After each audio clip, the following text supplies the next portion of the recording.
प्रियदर्शनी योजना जो आप लोग शुरुआत किए हैं उसके बारे में हमारे दर्शकों को बताएं। देखिए, प्रियदर्शनी उड़ान की परिकल्पना राहुल गांधी जी के न्याय यात्रा के दौरान उन्होंने जब नारी न्याय की बात करी, नारी न्याय में आर्थिक न्याय की भी बात हुई उसके तहत, और जब हम लोगों ने यहाँ पर सर्वे किया तो खास करके राष्ट्रीय महिला कांग्रेस, अखिल भारतीय महिला कांग्रेस की राष्ट्रीय अध्यक्ष अलका लांबा जी ने जब बेगूसराय और साथ ही वैशाली ज़िले में महिलाओं से बातचीत की तो उन्होंने सबने एक ही बात कही कि हमें रोजगार चाहिए। यहाँ गरीबी देखी, और साथ ही जब हमने बच्चियों का सर्वे किया तो 80% हम यहाँ की जो बच्चियाँ हैं उन्हें स्कूल से कोई प्रोवाइड नहीं किया जाता नैपकिन, जबकि हाई कोर्ट का डायरेक्शन है। तब भी जब उन्हें नहीं प्रोवाइड किया जाता तो वो कपड़ा इस्तेमाल करने को मजबूर होती हैं, और बहुत सी बच्चियाँ पढ़ाई बीच में छोड़ती है। ड्रॉप आउट रेशियो भी बहुत हाई है इस वजह से। तब महिला कांग्रेस ने ये सैनिटरी नैपकिन बनाने की मशीन यहाँ पर 2 जिलों में लगाई जहाँ महिलाएँ ही काम करती हैं, महिलाएँ बनाती हैं, और कल हमारे जननायक राहुल गांधी जी के जन्मदिन के उपलक्ष्य में 25,000 महिलाओं के बीच उन्हीं महिलाओं के द्वारा बनाया गया ये नैपकिन वितरण किया जाएगा। ये जो कल वितरण किया जाएगा फ्री ऑफ कॉस्ट, तो क्या ये जारी रहेगा फ्री या? बिल्कुल, ये आगे भी जारी रहेगा। इसी तरह महिलाएं बनाएंगी और महिलाओं के बीच ही ये वितरण जारी रहेगा। निःशुल्क मुफ्त वितरण। ये प्रदर्शनी उड़ान जो शुरू की है कांग्रेस ने, इसके बारे में पब्लिक कुछ? ये राहुल गांधी की एक बहुत अच्छी सोच है कि हमारी बिहार की महिलाएं सशक्त और स्वावलंबी हो और सुरक्षित रहे। तो इसी के तहत ये सोच इनकी भारत जोड़ो न्याय यात्रा के तहत एक चर्चा हुई, जिसमें उन्होंने सबने विचार रखा। राहुल गांधी जी इस पर विचार करके और यही परियोजना जो लागू किए हैं। महिलाओं को, जो लड़कियां हैं जो हर तरह से PCOD, PCOS, बहुत तरह की बीमारी का शिकार हो जाती हैं, सर्वाइकल कैंसर, तो ये उससे बचाव करेगा। हमारी बच्चियों को सुरक्षा दी जाएगी।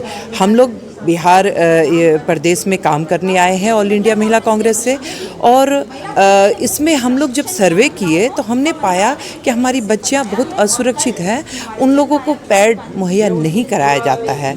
तो ये बहुत अच्छा बिहार के लिए एक अवसर है, और कहिए महिलाएं खुद रोजगार करके, खुद पैड बना के और अपनी बच्चियों को वो दिलाने का काम कर रही है। तो ये बिहार की महिलाओं के लिए बहुत बड़ा श्रेय है, बहुत बड़ा क्रेडिट हम देना चाहेंगे। ये बिहार की महिलाएं सशक्त के साथ साथ इतनी जागरूक हो रही हैं कि अपनी बच्चियों के लिए काम करने को आगे आ रही हैं। तो ये, और ऑल इंडिया महिला कांग्रेस की हमारी राष्ट्रीय अध्यक्ष अलका लांबा जी का बहुत बड़ा इसमें योगदान है। वो पूरा इस योजना को लागू करने के लिए बहुत मेहनत की है। प्रीति उपाध्याय जी और हम लोग लगातार साथ में इनके साथ लगे हुए हैं, और ये चलता रहेगा। ये कारवां अब रुकेगा नहीं, ये चलता रहेगा। बिहार में विकास होगी, महिलाएं सशक्त होगी। जब भी महिलाएं सुरक्षित होगी तो आपके स्वस्थ समाज का विकास होगा। मैडम, ये जो नैपकिन है, ये नैपकिन आपके बनाने के पहले भी बाज़ार में उपलब्ध रहा है, तो फिर लड़कियां यूज नहीं करें, इसका मतलब है कि लड़कियों में या महिलाओं में जागरूकता का अभाव है? नहीं, आप जागरूकता का अभाव मत, हाँ, जागरूकता का जो एक कह सकते हैं। दूसरा पॉइंट है आर्थिक रूप से वो सशक्त नहीं है। वो कुछ पैसे बचा लेना चाहती हैं। वो ये चाहती हैं, उनकी मानसिकता मैं आपको बता रही हूँ, वो ये चाहती हैं कि घर के कपड़े यूज करके, यूज एंड थ्रो करके हम फेंक दें। वो ये जागरूकता का भी यहाँ अभाव है कि वो नहीं समझ पा रही हैं कि उस कपड़ों से उन्हें क्या समस्या आगे आने वाले समय में आएगी। जब इस बात को वो बखूबी समझ जाएंगी, उनको बताया जाएगा, तो वो इस चीज़ से परहेज करेंगी। कुछ महिलाएं लज्जावश दुकानों में मांगना भी पसंद नहीं करती है। ये भी बात आपकी सच्चाई है कि कुछ महिलाएं नहीं करती है।